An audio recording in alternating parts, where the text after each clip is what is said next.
Hi, it's me again with Corel Draw tips and tricks, and somebody sent me this file, and they said it's 1 by 1, and if they set their nudge factor on 1 inch, and Control D make a duplicate, and then Control D, it leaves these white lines between the objects, and then since it's 1 inch, we can do them down, and you can see it's leaving white lines between the objects, and that's unacceptable because they're evidently printing this.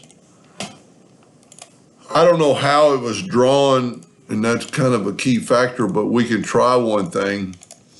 Because it's 1 by 1, if you look, it has several outlines, but if we're gonna right click on an outline on the whole thing, watch it get bigger, but it didn't change in size because the outline doesn't really kind of count.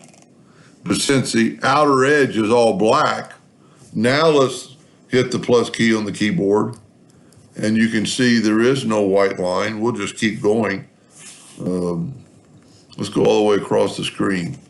And then since it's 1 by 1, we can just do them all. I don't know if that's their plan, but there are no white lines now. And this would, pretty cool design. Even in here, it looks like it just fades into nothing.